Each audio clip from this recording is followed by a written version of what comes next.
Hello les amis, aujourd'hui on va faire un dessin à partir d'un livre de dessin manga. Alors c'est un livre qu'on a récemment ajouté dans notre boutique. En fait il y a deux livres, il y a un livre shonen pour les garçons et un livre shoujo pour les filles. Alors le dessin que je réalise est très simple, il s'agit des premières leçons du livre. Vous allez voir dans le livre que les leçons deviennent de plus en plus compliquées, ce qui est un peu normal, ça permet de suivre la progression du dessinateur. Ce sont des livres de grand format, il y a vraiment de nombreuses leçons. Le livre coûte environ 7 €, ou plus exactement 6,95 € TTC. Le dessin que je réalise n'est pas une copie parfaite du livre, c'est pour montrer qu'on peut suivre les étapes d'un livre de dessin tout en personnalisant à sa manière. Niveau construction, les étapes sont assez faciles à suivre. Le dessin est réalisé avec un porte-mine 2 mm de couleur sépia. Alors je dessine avec cette couleur pour pouvoir colorier par la suite sans avoir à gommer tous les contours. Une fois que j'ai dessiné l'ensemble des éléments de mon dessin, je gomme certains traits de construction qui pourraient gêner la colorisation. Je ne fais pas les contours avant la colorisation car je suis sur papier layout. Je fais la couleur d'abord pour éviter que les contours bavent. Vous pouvez sinon utiliser du papier dilateur pour dessiner si vous voulez faire les contours d'abord. Alors ça peut sembler étrange qu'on change le type de papier, mais en fait le problème ne vient pas du liner mais souvent du papier. Alors ça dépend des liners que vous choisissez. Mais en général, des liners d'artistes ou de professionnels, c'est pas eux qui posent problème. Ça peut sembler difficile de colorier sans les contours, c'est une habitude à prendre. Normalement, un dessinateur d'un niveau suffisamment expérimenté y arrive assez aisément. Mais je peux concevoir que c'est un peu difficile pour des dessinateurs débutants.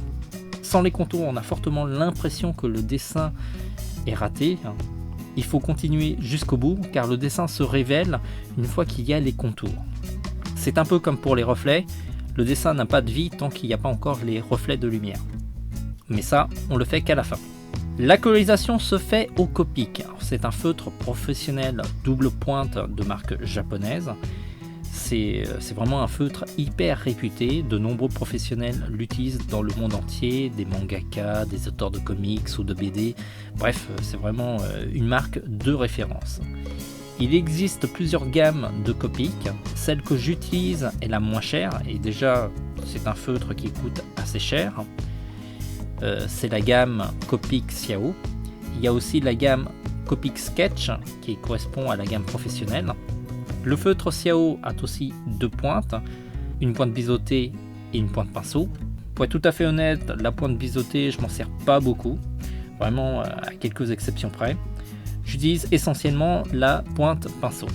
D'ailleurs, dans cette vidéo, je n'ai pas besoin de la pointe biseautée.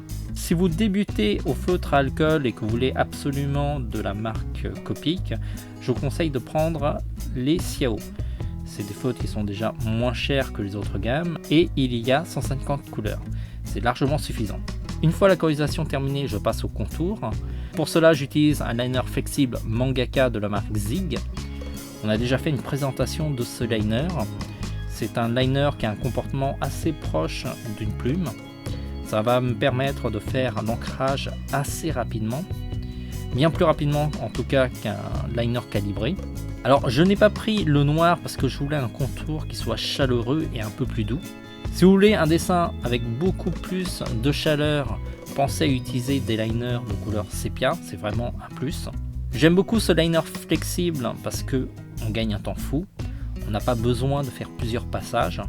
Par contre, il faut bien maîtriser sa trajectoire. Si vous ne maîtrisez pas bien la trajectoire de votre trait, je vous conseille quand même de rester avec des liners calibrés, qui sont beaucoup plus simples à maîtriser. Je vous conseille par exemple le Neopico Line 3 ou sinon le Graphic Line de taille 0,2 ou 0,3. Ce sont des tailles assez faciles à maîtriser. Une fois le contour terminé, j'ajoute des éclaircissements avec un crayon blanc.